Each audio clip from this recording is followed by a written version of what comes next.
Feliz y bendecido día, aprendiendo un curso de milagros. El secreto de la verdadera oración es olvidarte de las cosas que crees necesitar. Pedir algo específico es igual que ver el pecado primero y luego perdonarlo. Del mismo modo, al orar pasas por alto tus necesidades específicas, tal como las ves, y las dejas en manos de Dios. Ahí se convierten en los regalos que le haces, pues le dicen que no antepondrás otros dioses a Él, ni que quieres otro amor que el suyo. Este libro es un comienzo, no un final.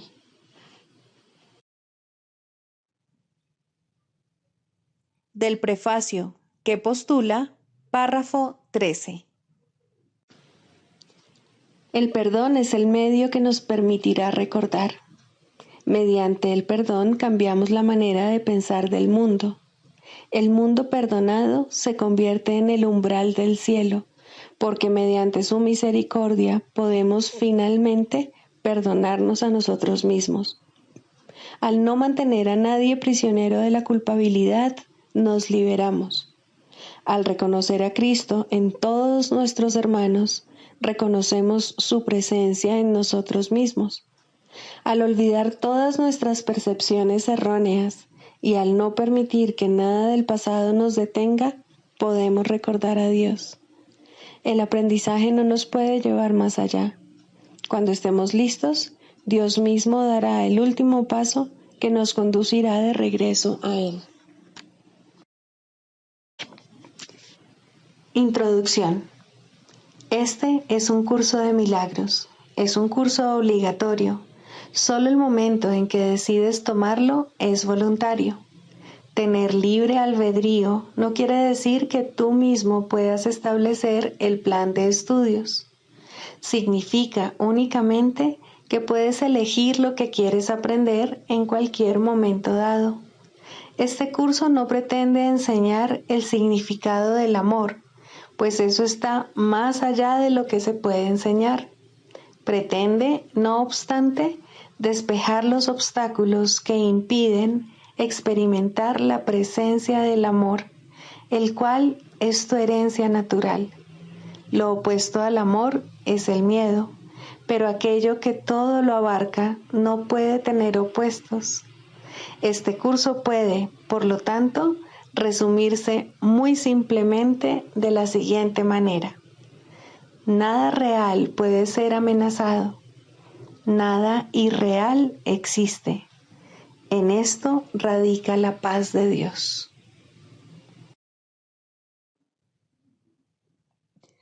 Capítulo 1. El significado de los milagros. Primero, principios de los milagros. Principio 25. Los milagros son parte de una cadena eslabonada de perdón que, una vez completa, es la expiación. La expiación opera todo el tiempo y en todas las dimensiones del tiempo.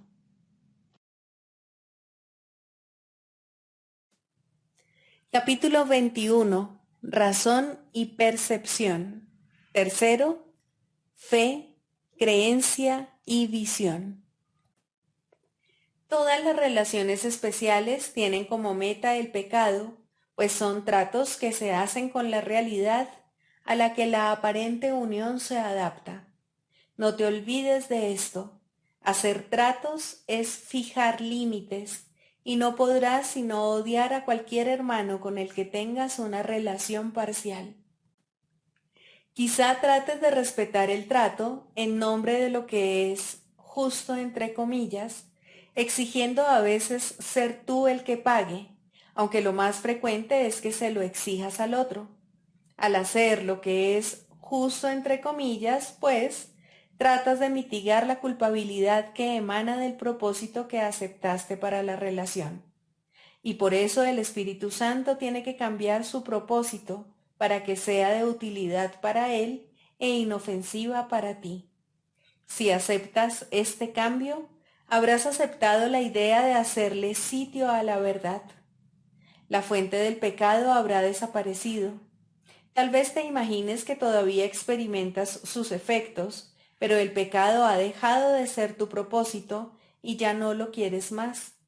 Nadie permite que su propósito sea reemplazado mientras todavía lo siga deseando, pues nada se quiere y se protege más que un objetivo que la mente haya aceptado. Lo perseguirá sombría o felizmente, pero siempre con fe y con la perseverancia que la fe inevitablemente trae consigo. El poder de la fe jamás se puede reconocer si se deposita en el pecado, pero siempre se reconoce si se deposita en el amor. ¿Por qué te resulta tan extraño que la fe pueda mover montañas? En realidad, esa es una hazaña insignificante para semejante poder, pues la fe puede mantener al Hijo de Dios encadenado mientras Él crea que lo está. Mas cuando se libre de las cadenas, será simplemente porque habrá dejado de creer en ellas, al retirar su fe de la idea de que lo podían aprisionar y depositarla en cambio en su libertad. Es imposible tener fe en dos orientaciones opuestas.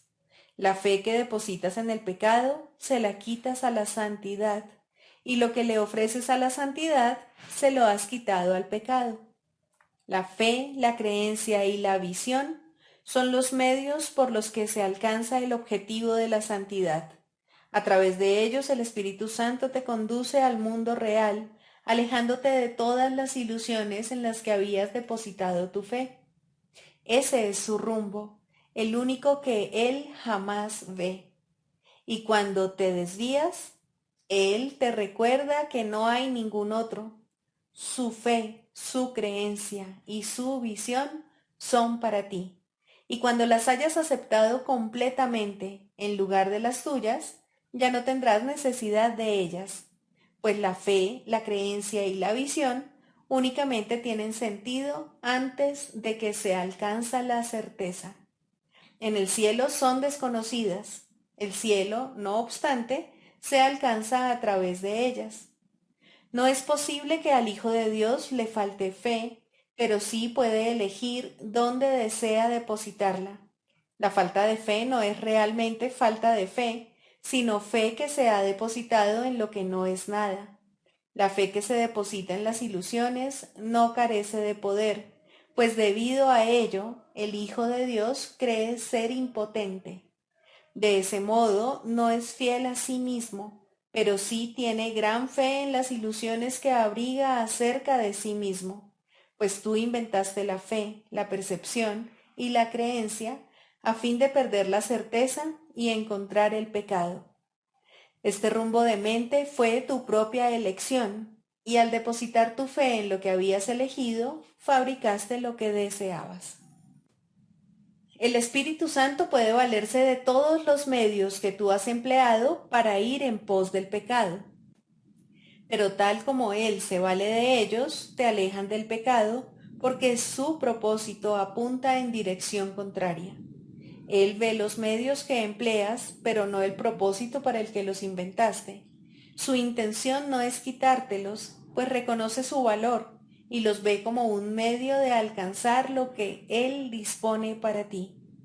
Inventaste la percepción a fin de poder elegir entre tus hermanos e ir en busca del pecado con ellos. El Espíritu Santo ve la percepción como un medio para enseñarte que la visión de la relación santa es lo único que deseas ver. Pues entonces depositarás toda tu fe en la santidad al desearla y creer en ella por razón de tu deseo.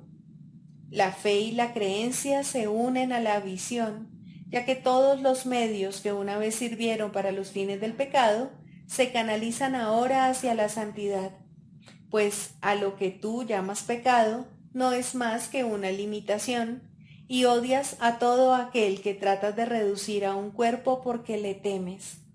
Al negarte a perdonarlo, lo condenas al cuerpo porque tienes en gran estima los medios del pecado, y así depositas toda tu fe y creencia en el cuerpo.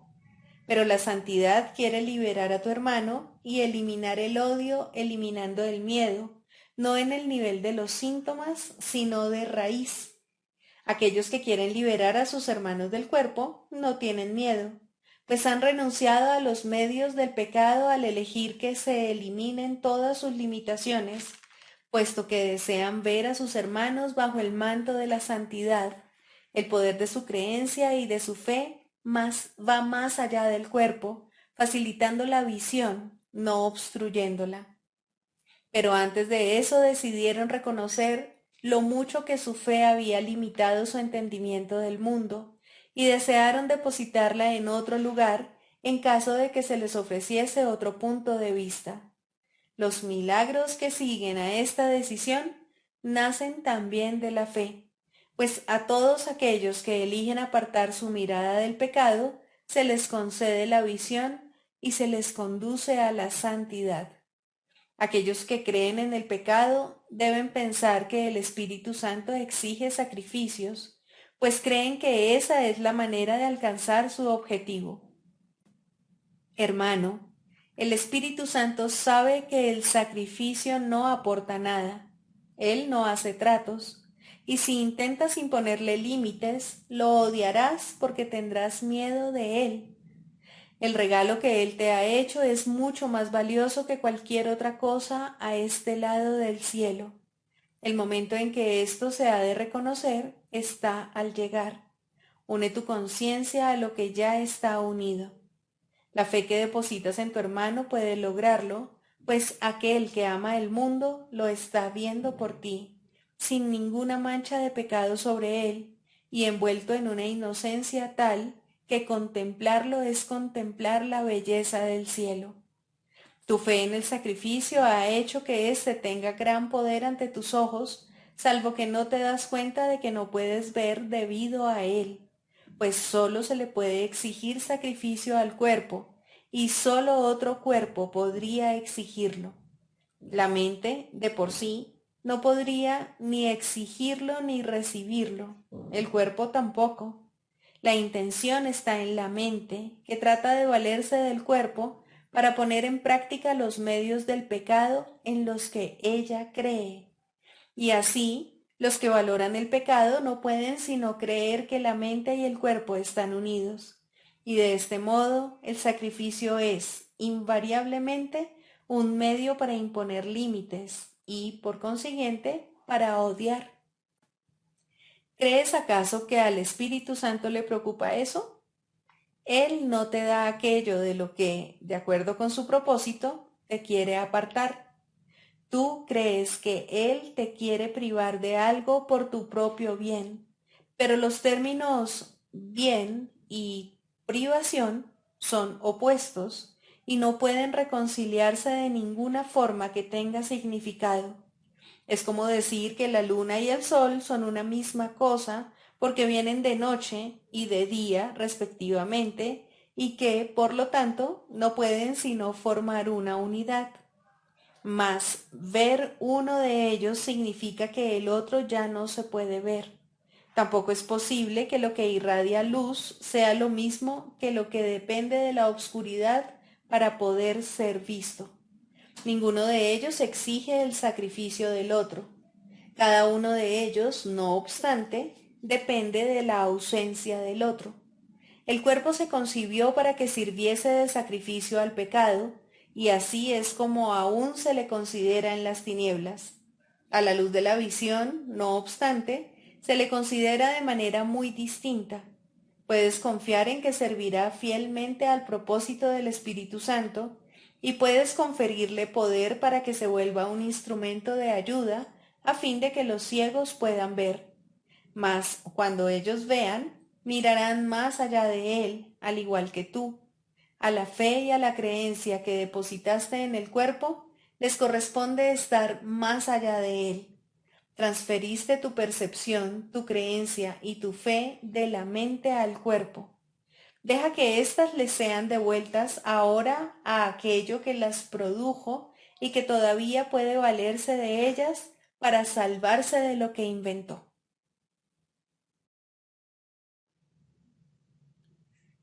Libro de ejercicios, lección 38. No hay nada que mi santidad no pueda hacer. Tu santidad invierte todas las leyes del mundo. Está más allá de cualquier restricción de tiempo, espacio, distancia, así como de cualquier clase de límite. El poder de tu santidad es ilimitado, porque te establece a ti como hijo de Dios, en unión con la mente de su Creador. Mediante tu santidad, el poder de Dios se pone de manifiesto. Mediante tu santidad, el poder de Dios se vuelve accesible.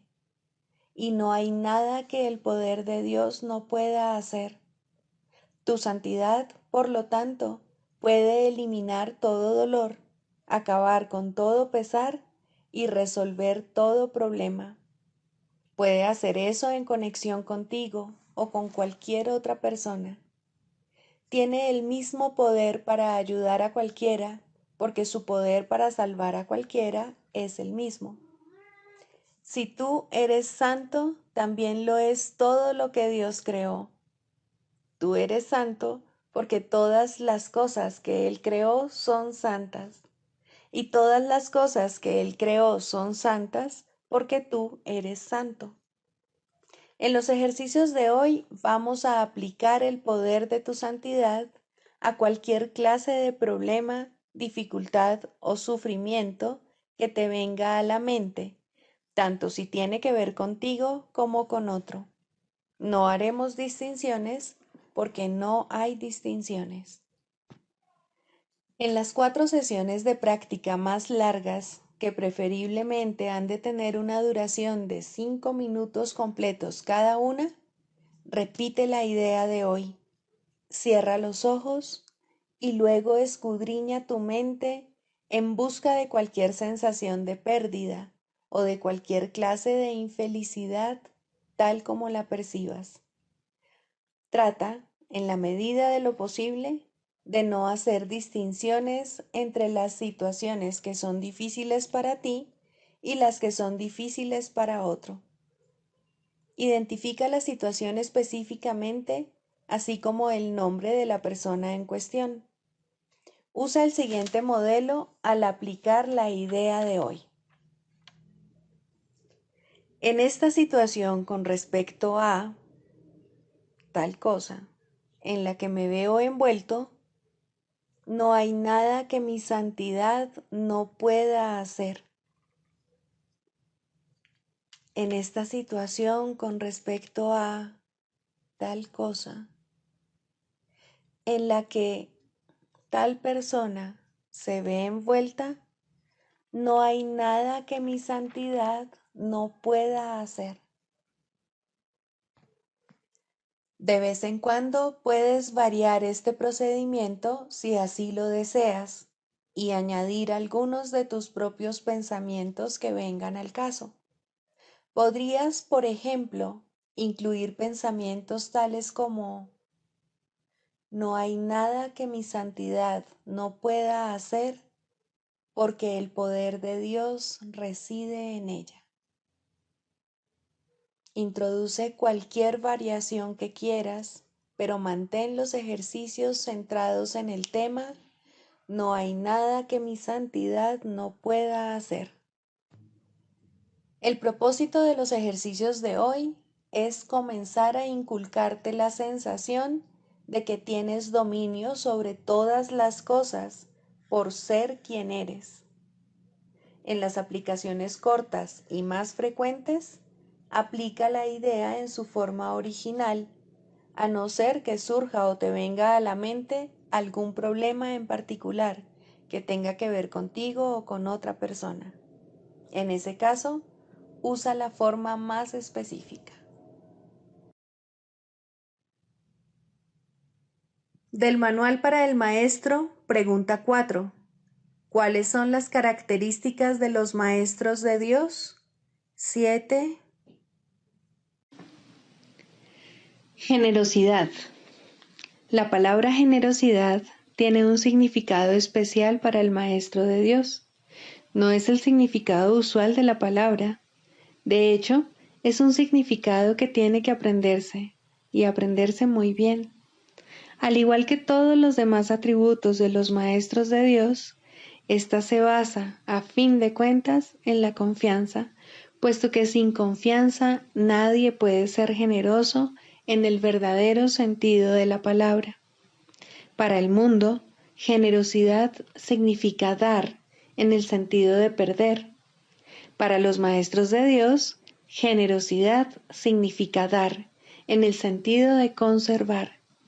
Se ha hecho hincapié en esta idea a lo largo del texto, así como en el libro de ejercicios, pero tal vez sea más extraña para el pensamiento del mundo que muchas de las otras ideas de nuestro programa de estudios. Lo que la hace más extraña es el hecho de que es obviamente lo opuesto a la manera de pensar del mundo. De la manera más clara posible y en el más simple de los niveles, la palabra significa exactamente lo opuesto para los maestros de Dios que para el mundo. El maestro de Dios es generoso en interés propio, pero no nos referimos aquí al interés propio del ser del que el mundo habla. El maestro de Dios no quiere nada que él no pueda dar, pues se da cuenta de que, por definición, ello no tendría ningún valor para él. ¿Para qué lo iba a querer? Solo podría perder por su causa, no podría ganar nada. Por lo tanto, no busca nada que sea solo para él, ya que eso sería la garantía de que lo perdería. No quiere sufrir, porque entonces iba a querer buscarse dolor, pero sí quiere conservar todas las cosas que son de Dios y que, por ende, son para su Hijo. Esas son las cosas que le pertenecen. Esas sí que las puede dar con verdadera generosidad, conservándolas de este modo para sí mismo eternamente. Manual para el maestro. Pregunta 7. ¿Debe repetirse la curación? En realidad, esta pregunta se contesta a sí misma. La curación no puede repetirse. Si el paciente se ha curado, ¿qué queda por curar? Y si la curación siempre tiene lugar, como ya hemos dicho, ¿qué es lo que hay que repetir? Si un maestro de Dios se sigue preocupando por el resultado de una curación, no hace sino limitarla. Ahora es la mente del mismo maestro de Dios la que necesita ser curada, y esto es lo que él debe facilitar. Ahora el paciente es él, y así es como debe considerarse a sí mismo. Ha cometido un error y tiene que estar dispuesto a cambiar de mentalidad al respecto. Le faltó la confianza que habría hecho posible dar verdaderamente y, por lo tanto, no recibió el beneficio de su regalo. Cada vez que un maestro de Dios trató de ser un canal de curación, tuvo éxito. De sentirse tentado de dudar de ello, no debería repetir su esfuerzo previo. Este ya fue máximo, pues el Espíritu Santo así lo aceptó y así lo utilizó. El Maestro de Dios tiene ahora ante sí solo un camino a seguir. Tiene que hacer uso de su razón para decirse a sí mismo que le ha entregado el problema a uno que no puede fallar, y debe reconocer que su propia incertidumbre no es amor, sino miedo y, por consiguiente, odio. Su posición se ha hecho, por lo tanto, insostenible, pues le está ofreciendo odio a alguien a quien le ofreció amor. Esto es imposible. Habiendo ofrecido amor, solo se puede recibir amor. En esto es en lo que el Maestro de Dios tiene que confiar. Esto es lo que realmente significa la afirmación de que la única responsabilidad del obrador de milagros es aceptar la expiación para sí mismo. El Maestro de Dios es un obrador de milagros porque da los regalos que ha recibido, pero primero tiene que aceptarlos. Eso es lo único que tiene que hacer, ya que no hay nada más que Él pueda hacer. Al aceptar la curación, puede darla. Si pone esto en duda, que recuerde quién dio el regalo y quién lo recibió. Así se aclara su duda. Pensó que Dios le podía quitar los regalos que le había dado. Eso fue un error, pero es un error que no vale la pena conservar, y por lo tanto, lo único que el Maestro de Dios puede hacer es reconocerlo como tal y permitir que sea corregido. Una de las tentaciones más difíciles de reconocer es que dudar de la curación debido a que los síntomas siguen estando presentes es un error que se manifiesta en forma de falta de confianza. Como tal, es un ataque. Normalmente parece ser justamente lo contrario. No parece razonable, en un principio, que se nos diga que preocuparnos continuamente es un ataque. Tiene todas las apariencias de ser amor, mas el amor sin confianza es imposible, ya que la duda y la confianza no pueden coexistir. Y el odio es lo opuesto al amor, sea cual sea la forma en que se manifieste. No dudes del regalo y te será imposible dudar de sus resultados. Esta es la certeza que les da a los maestros de Dios el poder para ser obradores de milagros, pues han depositado su confianza en Él. Dudar de uno mismo es la causa fundamental de que se dude del resultado de cualquier problema que se le haya entregado al Maestro de Dios para que lo resuelva, y eso implica necesariamente que se ha puesto la confianza en un ser ilusorio, ya que sólo de un ser así se puede dudar. Esta ilusión puede adoptar muchas formas, tal vez temor a ser débil y vulnerable, tal vez miedo a fracasar y a sentirse avergonzado en conexión con un sentimiento de ineptitud, quizá vergüenza acompañada de culpabilidad procedente de una falsa humildad. La forma del error es irrelevante. Lo único que importa es que se le reconozca como lo que es, un error. El error es siempre una forma de preocupación con uno mismo a costa de la exclusión del paciente. Es no reconocer al paciente como parte del verdadero ser, lo cual representa, por lo tanto, una confusión de identidad. En tu mente se ha producido un conflicto acerca de lo que eres, y te has engañado con respecto a ti mismo, y te has engañado con respecto a ti mismo porque has negado la fuente de tu creación. Si ofrecieses únicamente curación, te sería imposible dudar. Si realmente quieres que el problema se resuelva, no puedes dudar. Si estás seguro de cuál es el problema, no puedes dudar. La duda es el resultado de deseos conflictivos. Ten certeza con respecto a lo que quieres y te será imposible dudar.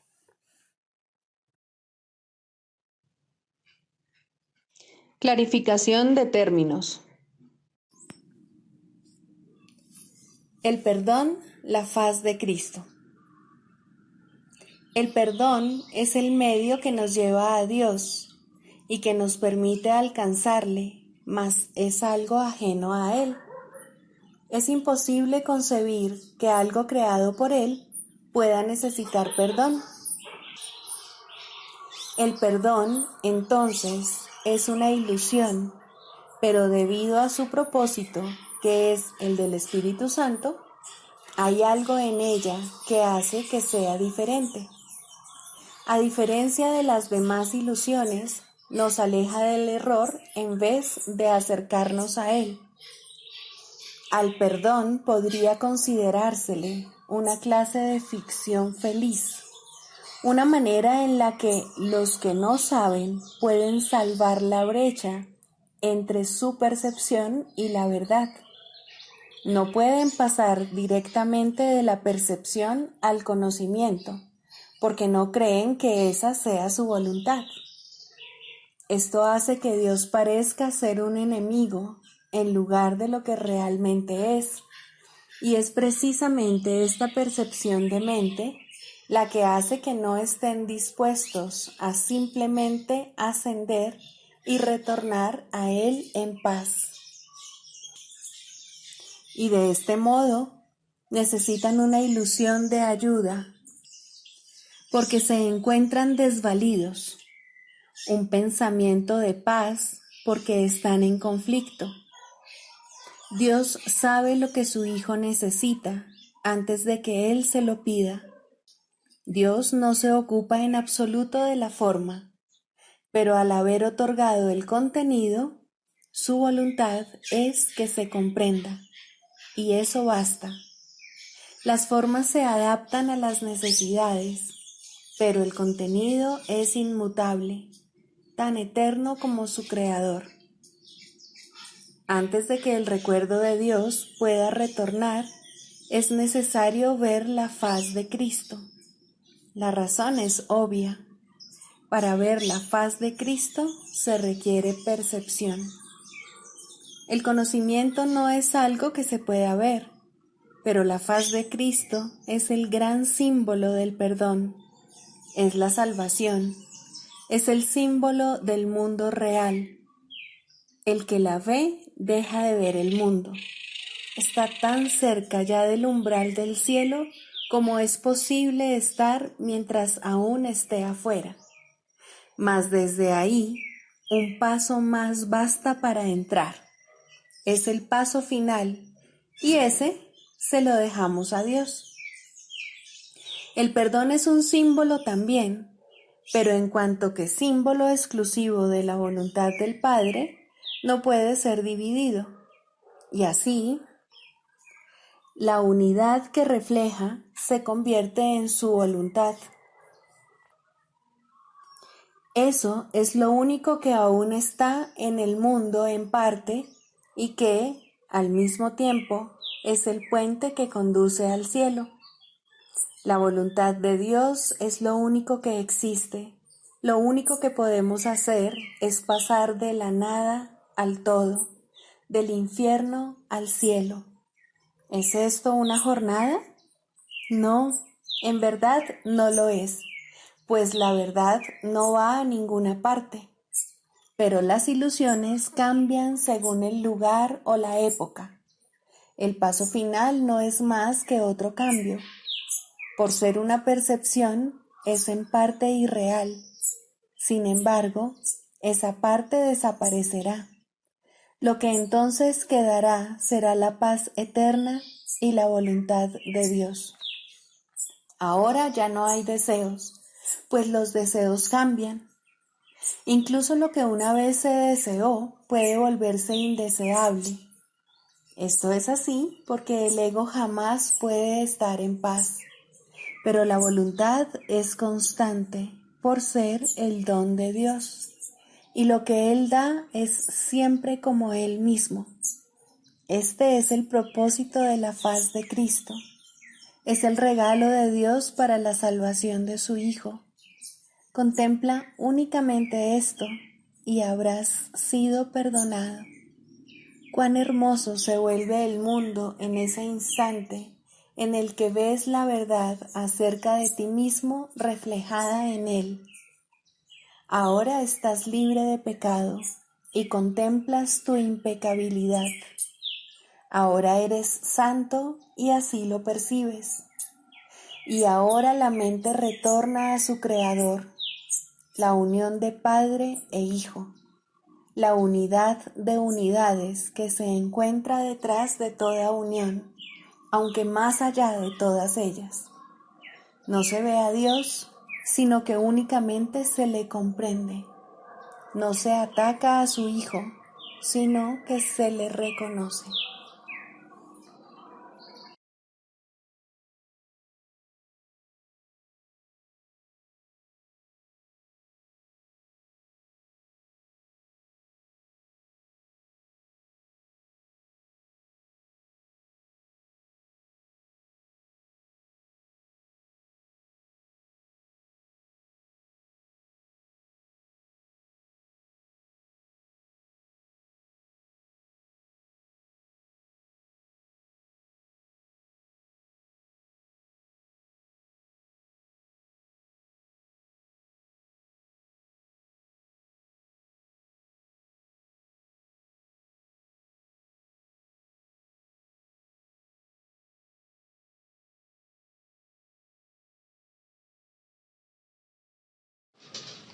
La práctica de la psicoterapia. Tercero, la cuestión del pago. Nadie puede pagar por la terapia, pues la curación es de Dios y Él no pide nada. Sin embargo, es parte de su plan que el Espíritu Santo se valga de todo en este mundo para ayudar a que el plan se lleve a cabo. Incluso un terapeuta avanzado tiene algunas necesidades terrenales mientras esté aquí. Si necesita dinero, se le dará, no como pago, sino para ayudarlo a desempeñar mejor su función dentro del plan. El dinero no es malo, el dinero no es nada, pero nadie aquí puede vivir sin ilusiones, pues aún debe esforzarse por lograr que la última ilusión sea aceptada por todo el mundo en todas partes.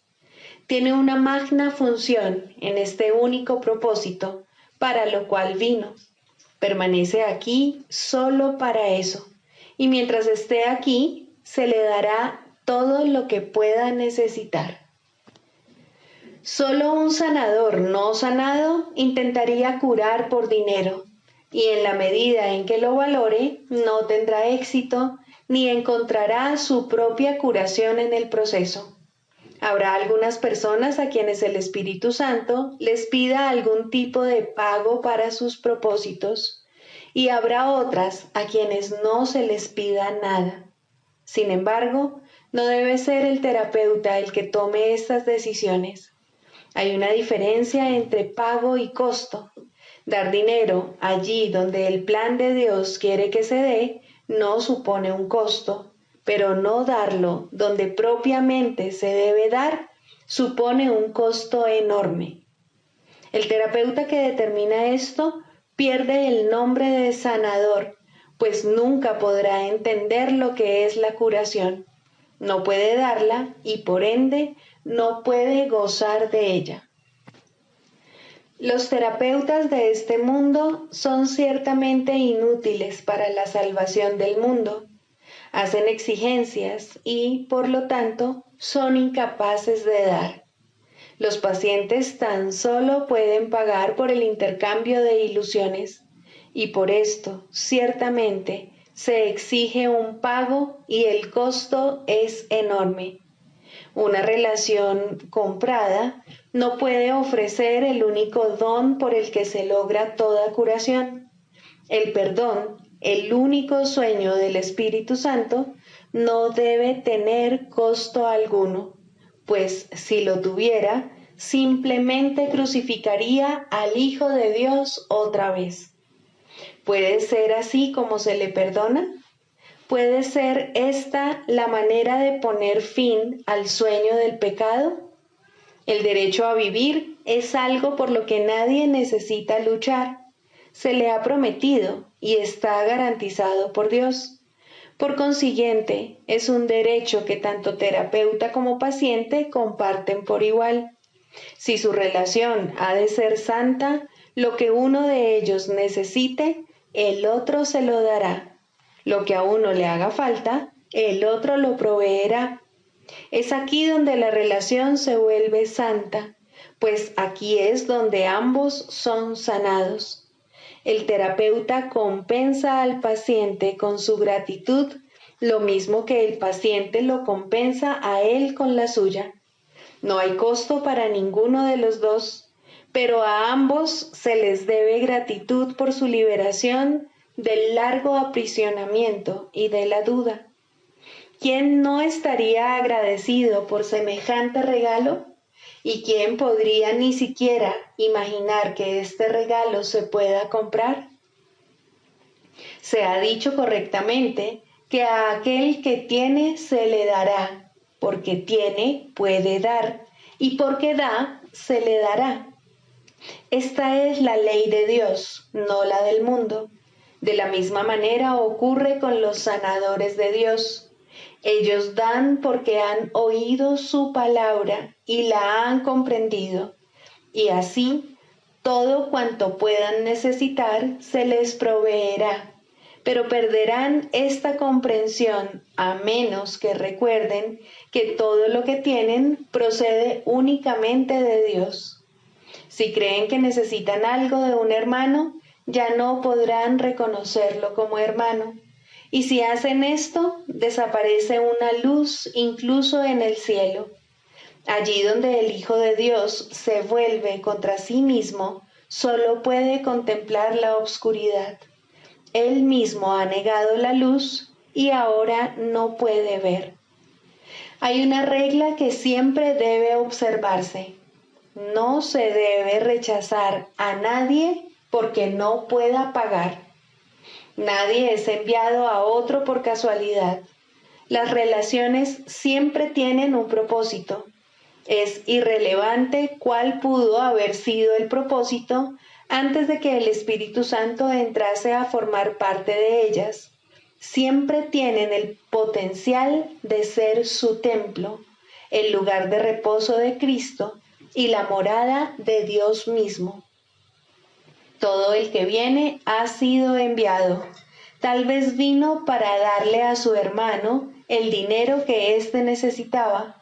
Ambos serán bendecidos en este intercambio. Tal vez fue enviado para enseñar al terapeuta cuán grande es su necesidad de perdón y cuán poco valor tiene el dinero en comparación. Una vez más, ambos son bendecidos. Solo en términos de costo podría uno tener más que otro. Al compartir, todos ganan una bendición sin costo alguno.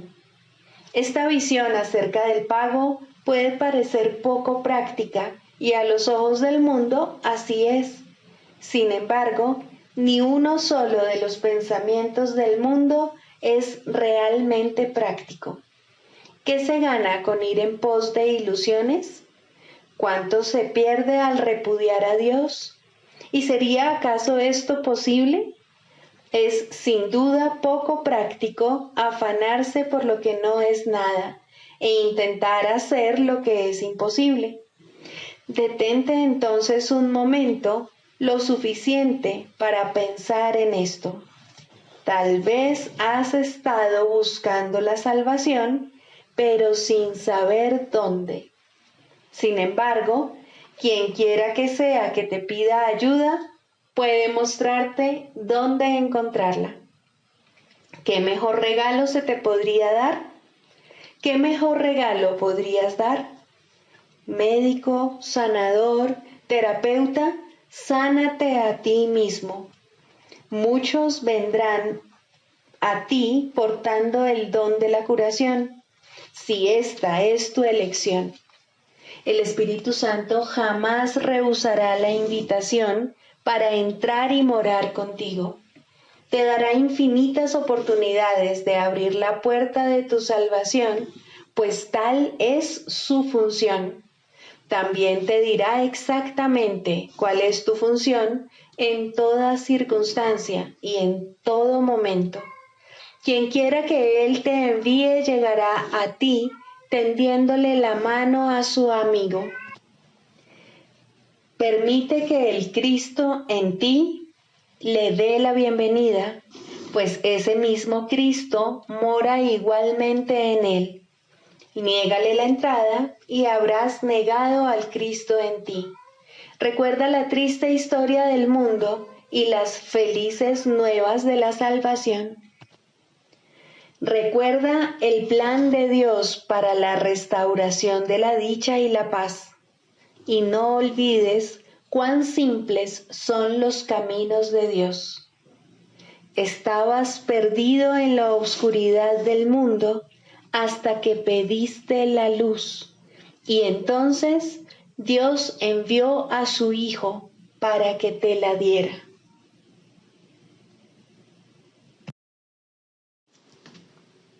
El canto de la oración. Cuarto, la santidad de la curación.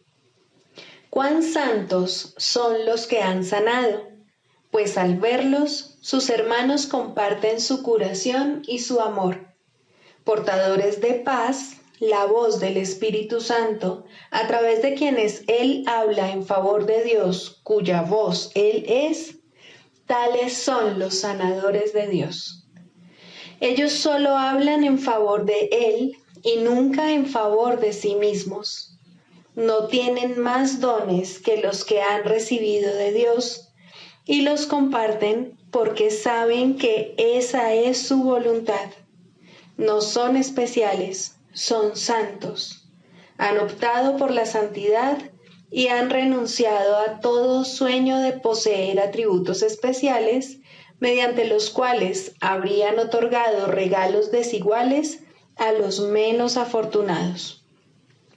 Su curación ha restaurado su plenitud, de manera que puedan perdonar y unirse al canto de la oración, en el que los que se han sanado cantan su unión y agradecimiento a Dios. En cuanto que testigo del perdón, ayuda en la oración y efecto de la misericordia verdaderamente enseñada, la curación es una bendición. Y el mundo responde en animado coro a través de la voz de la oración. El perdón destella su misericordioso indulto sobre cada brizna de hierba y ala emplumada, así como sobre todas las cosas vivientes de la tierra. El miedo no puede encontrar refugio aquí, pues el amor ha llegado en toda su santa unidad. El tiempo continúa solo para permitir que el último abrazo de la oración descanse sobre la tierra un instante, conforme el mundo desaparece en la luz. Este instante es la meta de todos los verdaderos sanadores, a quienes el Cristo ha enseñado a ver su semejanza y a enseñar como Él. Imagínate lo que significa ayudar al Cristo a curar. ¿Puede haber algo más santo? Dios da gracias a sus sanadores, pues sabe que la causa de la curación es Él mismo, su amor, su Hijo, reinstaurado como su compleción y de regreso para compartir con Él la santa dicha de la creación. No pidas curación parcial, ni aceptes un ídolo en lugar del recuerdo de aquel cuyo amor nunca ha cambiado ni cambiará jamás. Eres tan querido para Él como lo es toda su creación, pues ésta se encuentra en ti como su regalo eterno. ¿Qué necesidad tienes tú de sueños cambiantes en un mundo triste? No te olvides de la gratitud de Dios. No te olvides de la santa gracia de la oración. No te olvides de perdonar al Hijo de Dios. Primero perdonas, luego oras y de este modo te curas. Tu oración se ha elevado y ha invocado a Dios, quien escucha y responde. Has comprendido que solo te perdonas a ti mismo y que igualmente solo oras por ti. Y mediante esta comprensión sanas. Te has unido a tu fuente en oración y comprendes que jamás te separaste de ella. Este nivel no se puede alcanzar hasta que ya no quede nada de odio en tu corazón, ni deseo alguno de atacar al Hijo de Dios. Nunca olvides esto. Eres tú quien es el Hijo de Dios, y tal como elijas ser con Él, así serás contigo mismo, y así será Dios para ti. Tus juicios no dejarán de llegar hasta Dios, porque le asignarás a Él el papel que veas en su creación. Elige bien, pues de otro modo creerás que eres tú el creador y no Él, y por ende que Él ya no es causa, sino tan solo un efecto. Ahora la curación es imposible, pues lo culpas a él de tu engaño y de tu culpa. Él, que es amor, se convierte en la fuente del miedo, pues solo el miedo puede justificarse ahora. Suya es la venganza y la muerte su gran destructor. La enfermedad, el sufrimiento y las dolorosas pérdidas se vuelven la suerte de todo el mundo en la tierra que él abandonó al cuidado del demonio, jurando que no la volvería a liberar nunca más. Venid de nuevo a mí, criaturas mías, sin ninguno de esos tergiversados pensamientos en vuestros corazones. Seguís siendo santos junto con la santidad que os creó en perfecta impecabilidad y aún os rodea con los brazos de la paz. Soñad ahora con la curación. Luego, levantaos y dejad atrás todo soñar para siempre. Sois aquel a quien vuestro Padre ama, aquel que nunca abandonó su hogar, ni vagó por un mundo salvaje con los pies ensangrentados y el corazón endurecido contra el amor que es la verdad en vosotros. Entregad todos vuestros sueños a Cristo y dejad que Él sea vuestro guía a la curación y que os conduzca en oración más allá del penoso alcance del mundo. Él viene en mi lugar y os comunica mi palabra. Deseo que mi fatigado hijo regrese a mí y pase de los sueños malvados al dulce abrazo de amor eterno y la perfecta paz. Mis brazos están abiertos para recibir al hijo que amo, quien no sabe que ha sanado y que sus oraciones jamás han dejado de entonar su jubiloso canto de agradecimiento al unísono con toda la creación en la santidad del amor. Aquíétate un instante. Bajo los ásperos y amargos sonidos de lucha y de derrota, hay una voz que te habla de mí. Escúchala un instante y te habrás sanado. Escúchala un instante y te habrás salvado. Ayúdame a despertar a mis hijos del sueño de castigo y de una corta vida llena de miedo que termina tan pronto que bien podría no haber sido nunca. En lugar de ello, deja que te recuerde la eternidad, en la cual tu dicha aumenta a medida que tu amor se extiende junto con el mío, más allá del infinito, donde el tiempo y distancia no significan nada. Mientras esperas apesadumbrado, la melodía del cielo está incompleta, porque tu canto es parte de la eterna armonía del amor. Sin ti, la creación no está completa. Regresa a mí, que nunca abandoné a mi hijo. Escucha, hijo mío, tu Padre te llama. No rehúses escuchar la llamada del amor. No le niegues a Cristo lo que es suyo. El cielo está aquí y el cielo es tu hogar. La creación se inclina a través de las barreras del tiempo para liberar al mundo de su pesada carga. Elevad vuestros corazones en grata bienvenida a su llegada.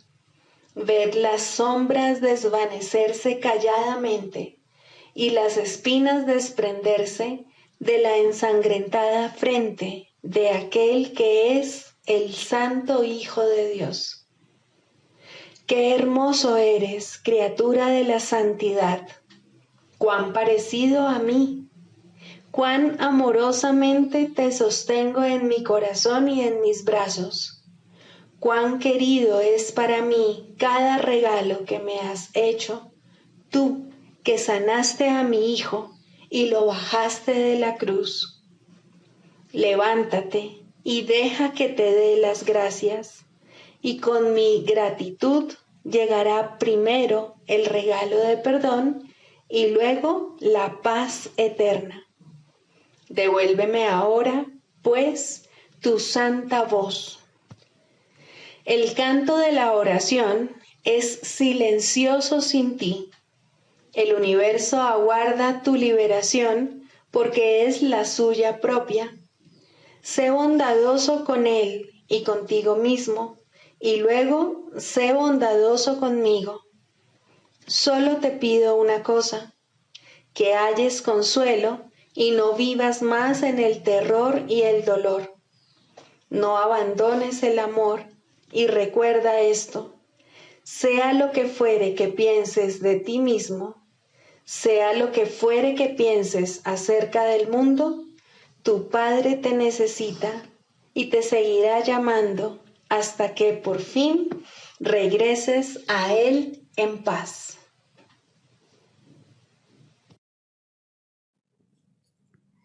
Sigamos a Jesús haciendo del perdón algo tan natural como respirar y algo tan vital como el aire. Amén.